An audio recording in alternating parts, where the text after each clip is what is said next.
Varicose veins బాధితులకు శుభవార్త. హైదరాబాద్ లో ఉచిత కన్సల్టేషన్ మరియు స్క్రీనింగ్ కొరకు ఎవిస్ హాస్పిటల్స్ ని సంప్రదించండి. నమస్తే, వెల్కమ్ టు సుమన్ టీవీ. నేను మీ యామ్ని. మనకి సెప్టెంబర్ 1 నుంచి 15 వరకు అసలు 12 రాశుల వారికి ఏ విధంగా ఉంటుంది, ఎలాంటి పరిహారాలు చేసుకోవాలి, ఈ విషయాలు మనకి తెలియచేయడానికి ప్రస్తుతం మనతో ఉన్నారు ప్రముఖ జ్యోతిష పండితులు బ్రహ్మశ్రీ నందిబట్ల శ్రీహరి శర్మ గారు ఉన్నారు. మరి గురుగారితో మాట్లాడి ఆ విషయాల గురించి అడిగి తెలుసుకుందాం. నమస్కారం గురుగారు. వాగర్థ వివ సంపృక్తౌ వాగర్థ ప్రతిపత్తయే జగతః పితరౌ వందే పార్వతీ పరమేశ్వరౌ. సదాశివసమారంభాం శంకరాచార్య మధ్యమాం అస్మదాచార్య పర్యంతం వందే గురు పరంపరాం.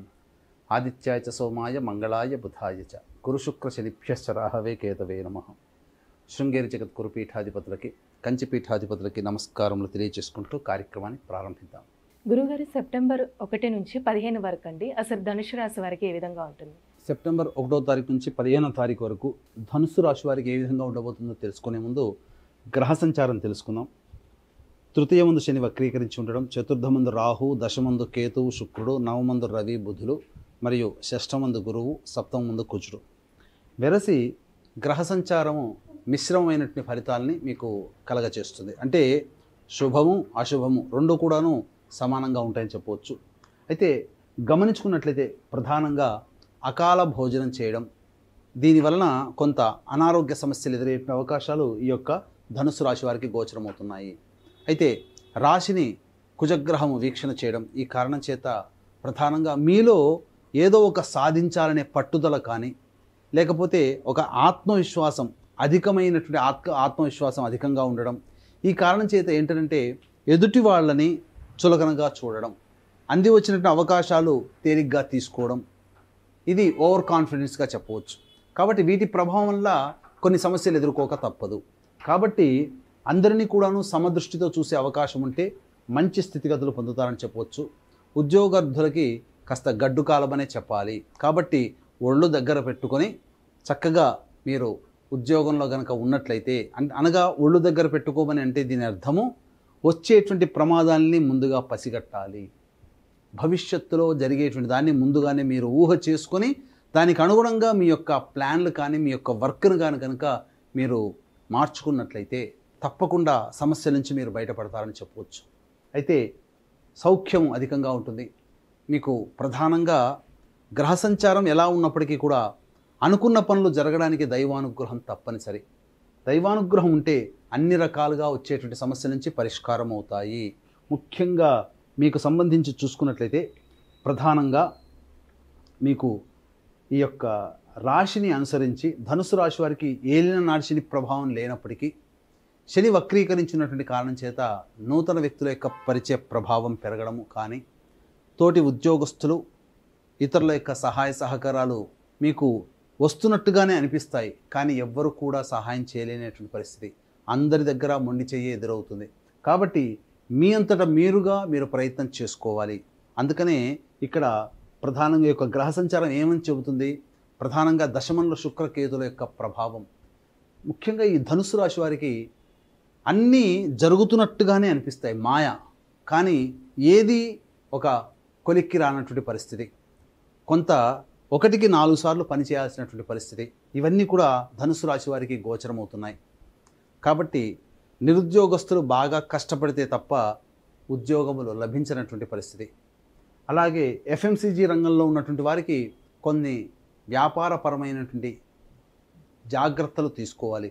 కొత్త నిర్ణయాలు, కొత్త వ్యాపార అభివృద్ధికి సంబంధించిన ప్రయత్నాలు బాగా ఆలోచించి నిర్ణయం తీసుకుంటేనే మీకు మంచి ఫలితాలు పొందుతారని చెప్పవచ్చు. అలాగే ప్రధానంగా రియల్ ఎస్టేట్ రంగంలో ఉన్నటువంటి వారికి అధికమైనటువంటి శుభ ఫలితాలు పొందుతారు.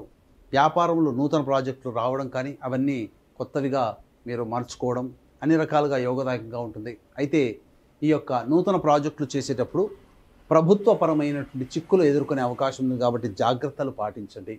విద్యార్థులకి కాస్త కష్టపడితే తప్ప కోరుకున్న చోట ప్రవేశము లభించదు. కాబట్టి దైవానుగ్రహంతో ముందడుగు వేయండి, అన్ని రకాలుగా మీకు మంచి జరుగుతుందని చెప్పవచ్చు. ఇక ఉద్యోగస్తులకి సాధారణమైనటువంటి పరిస్థితులే గోచరమవుతున్నాయి. ప్రభుత్వ రంగంలో ఉన్నటువంటి వారికి కొన్ని ఇబ్బందికర పరిస్థితులు, అధికారుల వలన ఒత్తిడికి గురయ్యేటువంటి అవకాశం ఉంటుంది. బదిలీలకు సంబంధించే ప్రయత్నాలు నిరాశజనకంగా ఉంటాయని చెప్పవచ్చు. ఏది ఏమైనప్పటికీ కూడాను ప్రధానంగా మీరు ఇతరుల మీద ఆధారపడే దానికంటే మీ అంతట మీరుగా స్వయం కృషితో ముందడుగు వేసినట్లయితే తప్పకుండా విజయాన్ని పొందుతారని చెప్పొచ్చు. ఏ వ్యక్తికైనప్పటికీ కూడాను ప్రధానంగా 75% సమస్యలు ధనం వల్ల, అదే ధనం వల్ల 75% సమస్యలు తీరుతాయి. కాబట్టి ఏ ఏ రోజుల్లో మీకు అధిక ధనాదాయం ఉంటుంది, ఏ రోజుల్లో ఖర్చులు అధికంగా ఉంటాయనే విషయాన్ని క్లుప్తంగా తెలియజేసుకుందాం. 1వ తారీఖు రోజున గమనించుకున్నట్లయితే ప్రధానంగా ఖర్చులు అధికంగా ఉంటాయి. కాబట్టి ఇంతకుముందే మీరు ప్లాన్ చేసుకున్నట్టుగా ఉన్నట్లయితే వాటిని వాయిదా వేసుకోవడమో లేకపోతే ఖర్చుల శాతాన్ని తగ్గించుకోవడం కనుక చేసినట్లయితే మంచి ఫలితాలు పొందుతామని చెప్పొచ్చు. ఇక 2, 3, 4 తారీఖులో కనుక గమనించుకున్నట్లయితే ముఖ్యంగా సంతానంతో విభేదాలు పెరిగే అవకాశాలు ఉంటాయి, లేదా సంతానం వల్ల ఖర్చులు కానీ సమస్యలు కానీ పెరుగుతాయని చెప్పవచ్చు. కాబట్టి జాగ్రత్తలు పాటించండి. ఖర్చులు కూడా అధికంగానే ఉన్నాయని చెప్పవచ్చు. ఇక 5, 6 తారీఖులో కనుక చూసుకున్నట్లయితే మీ యొక్క జాతకరీత్యా గోచార రీత్యా మీ యొక్క రాశి వారికి, ధనుస్సు రాశి వారికి అధిక శుభ ఫలితాలు పొందుతారు. నిరుద్యోగస్తులకి ఉద్యోగ సమాచారము ఆనందాన్ని ఇస్తుంది. ఉద్యోగం దొరికే అవకాశాలు ఉంటాయి. ఉద్యోగంలో ఉన్నటువంటి వారికి అధికారుల యొక్క అనుగ్రహం కలుగుతుంది.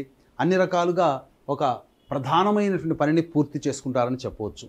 ఇక 7, 8, 9 తారీఖుల్లో అన్ని రంగాల్లో ఉన్నటువంటి వారికి లాభదాయకమైనటువంటి పరిస్థితి, ధనము సమకూరుతుంది, అవకాశాలు పెరుగుతాయి, అవసరాలు కూడా తీరుతాయని చెప్పవచ్చు.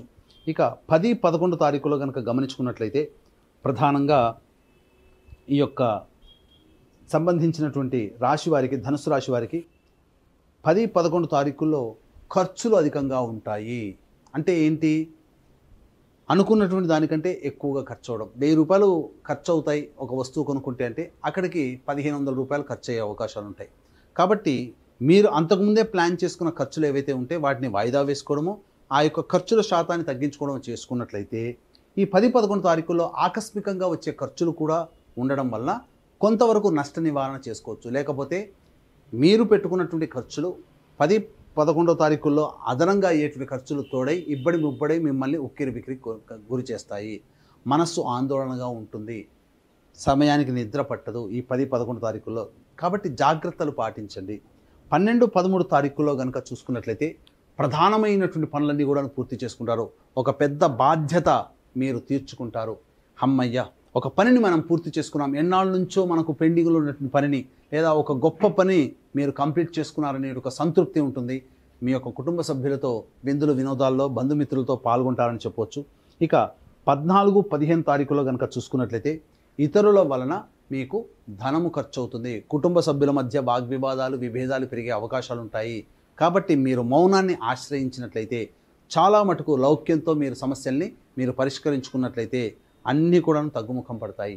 కాబట్టి వీక్షించేటువంటి ధనుస్సు రాశి ప్రేక్షకులు ఏది ఏమైనప్పటికీ కూడాను దైవానుగ్రహం తప్పనిసరి. దైవానుగ్రహం ఉంటేనే అన్ని రకాలుగా సమస్యలు తీరిపోతాయి. 14, 15 తారీఖుల్లో వచ్చే సమస్యలు కానీ, 10, 11 తారీఖుల్లో వచ్చేటువంటి సమస్యలు కానీ, అలాగే ఈ యొక్క సంబంధించినటువంటివి దైవానుగ్రహంతో మీకు సమస్యలు తీరుతాయని చెప్పవచ్చు. కాబట్టి 10, 11, 14, 15 ఈ తారీఖుల్లో ఖర్చులు అధికంగా ఉంటాయి. కాబట్టి మీరు దానికి అనుగుణంగా దైవానుగ్రహాన్ని పెంచుకున్నట్లయితే మంచి శుభ ఫలితాలు పొందుతారు. కాబట్టి ఈ దైవానుగ్రహం అందరికీ అందించాలనేటువంటి సదుద్దేశంతో ఆగస్టు 31వ తారీఖు రోజున శనివారము త్రయోదశి పుష్యమి నక్షత్రం కలిసి వచ్చినటువంటి అద్భుతమైనటువంటి పుణ్యతిథి. ఆ రోజున శని త్రయోదశి. వృషభ, మిథున, కర్కాటక, సింహతుల, వృశ్చిక, మకర, కుంభమీన రాశుల్లో జన్మించిన వారికి శనిదోష పరిహారార్థమే శనీశ్వర హోమం, అఘోర పాశుపత మంత్ర హోమంతో పాటు ఇప్పుడు అనుభవిస్తున్నటువంటి సమస్యలకన్నిటికీ కూడా గత జన్మ కర్మదోషాలు కాబట్టి కర్మదోష నివారణ హోమాలు, మరియు సెప్టెంబర్ 2వ తారీఖు రోజున సోమవారము ప్లస్ అమావాస్య, సోమవతి అమావాస్య. ఈ సోమవతి అమావాస్య సందర్భంగా అమ్మవారి యొక్క అనుగ్రహం సంపూర్ణంగా ఉంటుంది. కాబట్టి ప్రత్యంగిర, బగళాముఖి మరియు రాజశ్యామల, వారాహి హోమాది కార్యక్రమాలు మీ యొక్క సంకల్పం నెరవేరడం కోసం చేయించడం జరుగుతుంది. వీటికి పర్ హెడ్ 1500 రూపాయలు అవుతాయి. కాబట్టి అవకాశం ఉన్న వాళ్ళు కార్యక్రమ తదనంతరం కాంటాక్ట్ చేసి పూర్తి వివరాలు తెలుసుకోవచ్చు. అలాగే పితృపక్షాలలో పితృదోష నివారణ కార్యక్రమాలు జరిపించబడుతున్నాయి. పిండ ప్రదానం వేరు, పితృదోష నివారణ వేరు. కావున సెప్టెంబర్ 25వ తారీఖు మరియు 30 తారీఖుల్లో పితృదోష నివారణ కార్యక్రమాలు జరుగుతాయి. అంటే పితృదోషం ఎవరికి ఉంటుందంటే తండ్రి వైపు 7 తరాలు, తల్లి వైపు 4 తరాల్లో ఏవైనా దుర్మరణాలు, అంటే road accident, fire accident, suicide attempt, నదిలో బావిలో పడి చనిపోవడం, ఇంట్లోంచి వెళ్ళిపోవడం, లివర్ ఫెయిలే, కిడ్నీ ఫెయిలే, క్యాన్సర్తో చనిపోవడం, 60 ఏళ్ల లోపల ఏ విధంగా చనిపోయినా, పెళ్లి కాకుండా చనిపోయినా, పిండ ప్రదానాలు చేయలేకపోయినా ఇవన్నీ పితృశాపాలు అంటారు. కాబట్టి ఈ యొక్క సెప్టెంబర్ 25, 30 తారీఖులో పితృదోష నివారణ కార్యక్రమాలు జరిపించడం జరుగుతుంది. రాలేని వాళ్ళ కోసం బ్రాహ్మణుని కర్తగా పెట్టి చేయించడం జరుగుతుంది. అవకాశం ఉన్న వాళ్ళు కార్యక్రమం తదనంతరం కాంటాక్ట్ చేసి పూర్తి వివరాలు తెలుసుకోవచ్చు. గురువుగారు, ధనుసు రాశి వారికి అండి ఇంకా మెరుగైన ఫలితం రావాలంటే అసలు ఎలాంటి పరిహారం చేయాలంటారు?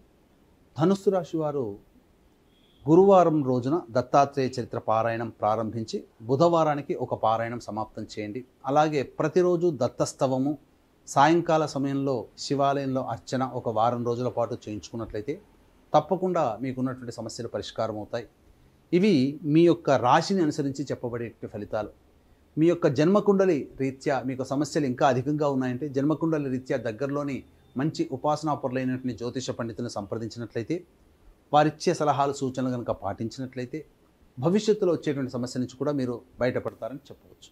గురువుగారు, ఇప్పుడు సెప్టెంబర్ 1 నుంచి 15 వరకు అసలు ధనుసు రాశి వారికి ఏ విధంగా ఉంటుంది, ఎలాంటి పరిహారం చేసుకోవాలి, ఈ విషయాలు మాకు తెలియజేసినందుకు ధన్యవాదాలండి.